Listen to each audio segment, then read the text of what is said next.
how's he helped you? I would say it's been an honor, to be able to work with those kind of guys that he's worked with, and the experience he has. So for me to be able to take that all in for my last year of college ball, it's been great. It's been great. We've heard your name a lot as being a loud voice, increasingly louder in your room. Can you kind of take us through the process of stepping in here kind of late in the process and getting to the point where you're comfortable being that loud voice? Yeah, so I feel like it was a role like that, like it was bestowed upon me, like when I first got here, because they all said like we need a leader and we see you as a leader, and so I feel like me coming in, with already being like playing college ball for 5 years, having 2 kids, another one on the way, a lot of people don't know about yet. Yeah, so get that out there. And so that's another reason why I really decided to come back home, and don't nobody know, but yeah, another one on the way. Be here towards the end of the season. But yeah, it's just it was a role that I feel like that was needed in that position.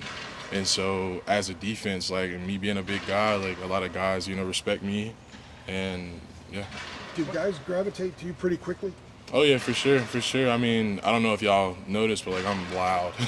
Like out at practice, I got this little slogan like "We getting better," and so like anytime like I beat somebody in a rep or anything like that, I'm yelling at. And so like I mean, a lot of guys call me Unc, and I'd be like, "Yeah, nephew." So yeah, I feel like a lot of guys do. Oh, your pops or anything like that too, since you're a dad? What does it mean to you personally to be a leader like that to some of the younger guys on this team?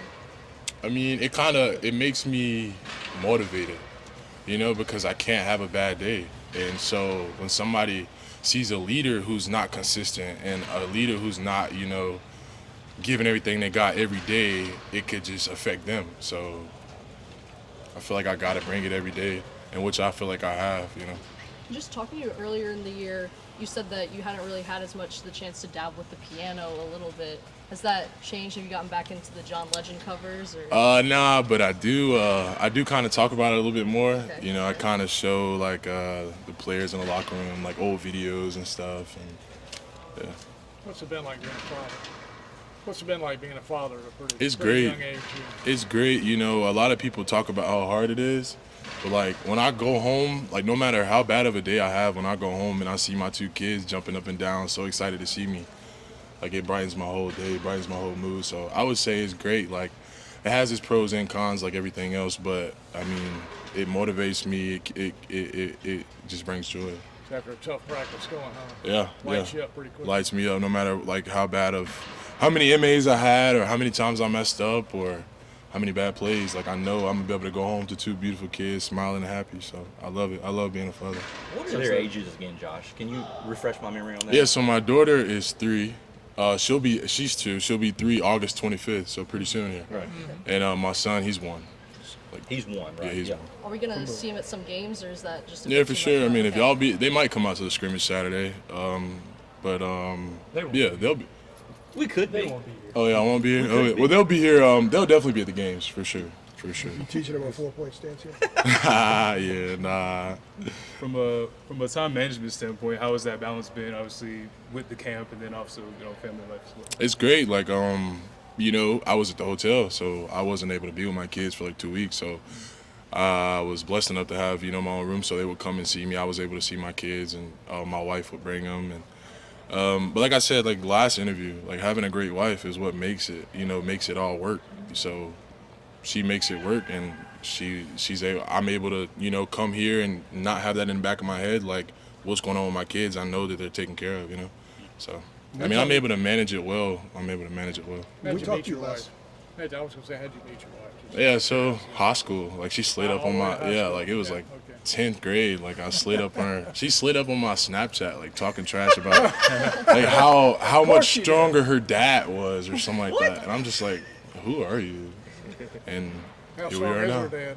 I know, right? He was like a bodybuilder at the time, so Oh my goodness. so yeah. She went But to person too? Yeah, person County High School. Okay, so Roxborough Yeah. person, both of them. And I seen like a little write-up that it came out. I don't know who wrote it, but my kid, when I was in Ole Miss, my kids were with me. Like my wife was with Right. me that whole time. So I don't know. I don't know if I misread it or something like that, but I don't know. Something like said they stayed down here in North Carolina. They were with me the whole time, through the grind, through the fight. You know, it made us stronger, made me a better father, made my relationship better. So. And how you talked about the perspective, but how do you think just being a father, if it all has helped you with football? That's a good question. I mean, I would say it helps me like have I would say like more of a purpose to what I'm doing. Like, because I'm out here and like when I'm getting tired or when I'm thinking, like, I can't just think like I don't have nobody to provide. I got somebody I got to provide for now. I'm not just doing this for me. You know what I mean? So now that I have like 2 kids and a wife and another one on the way, like, I feel like I gotta get this, you know? It's not like, you know, I gotta get this, so. When we talked to you last month, you said one of the reasons coming here was NFL. You want that to be your next step. Coach Monachino is someone that can help you. Now that you've had 3 weeks of practice here, how much closer do you think you are to reaching that goal? And how has he helped you kind of take your game up a notch? I feel like I'm really close, you know? I feel like I've been balling out every day, bringing all I got, bringing energy every day. He's helped me. He's helped me with, you know, being more technical in the run. Coach Lindsey, Coach Cam, they helped me a lot too, you know, the interior guys. So he's helped me a lot. He's helped me a lot, you know, critique my game, be able to focus on how to take on run blocks more and putting emphasis on certain pass rush moves. And I feel like it's made me a lot closer to my goal. And going back to the beginning, you said that you feel like being a vocal leader is kind of bestowed upon you, and people said we need a leader. They just deemed you as a leader. Who are those like people specifically that you? Yeah, I mean, you know, like when I was just on visits and stuff, like they could tell like the type of guy you are, like just by the way I talked. They was like, we can tell that you're a leader, and we need that. So. They being like coaching staff or players? Yeah, I mean, coaches. Yeah, coaches. No, I mean, not players really. I mean, some players, you know, tell me like, hey, we see you as a leader of the D-line room and as a, you know, yeah. So. Josh, what are your expectations for this defensive line group as a whole? Like, what do you see you guys doing this year? Some guys that have been around with this group have been criticized some in the past for not living up to potential. Like, what do you? That's one thing I will say. Like, what we have now is nothing to do with the past. Like, I mean, and I've always watched Carolina growing up, you know, because I was up here all the time when they had fedoras to coach. Like, it was always a thing. So, like, I honestly think we're going to be special, man. It's special because I've been to a great D-line. Like, I was at Ole Miss last year. I mean, you know, we got guys like Princely, J.J. Pegues, like, got those guys, you know, great guys, you know, great players. And, like, the team we have here now, excuse me, but, like KJ, Trav, like, interior guys like that for Vari. And then the edge, you got Dez, Bo, like, game changers. And it's, like, no drop-off.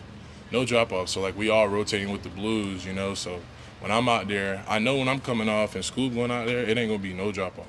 And the same thing with anybody like that's out there right now taking reps with the Blues. So I think we're gonna be special, man. Yeah. We got time for one more if we have it. You guys good? Oh, sorry. I like to ask guys this, but just tell me about your tattoos a little bit. Yeah, so I really like the way this looked. I got it when I was about 16. It's Samoan tribal. I'm actually not Samoan. A lot of people don't know that about me. I'm not Polynesian. I'm actually black, white, and Mexican. My mom's white and Mexican, and my dad's black.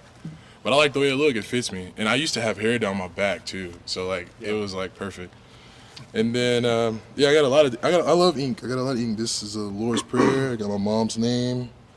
You know, I got a lot of ink. Philippians 4:13, my favorite Bible verse. I can do all things through Christ who strengthens me. And yeah. When you had the long hair, did people confuse you for being Polynesian? Oh, for sure. For sure. I remember the hair. You had hair in high school, right? Yeah. I just cut it a couple months ago, actually. Alrighty.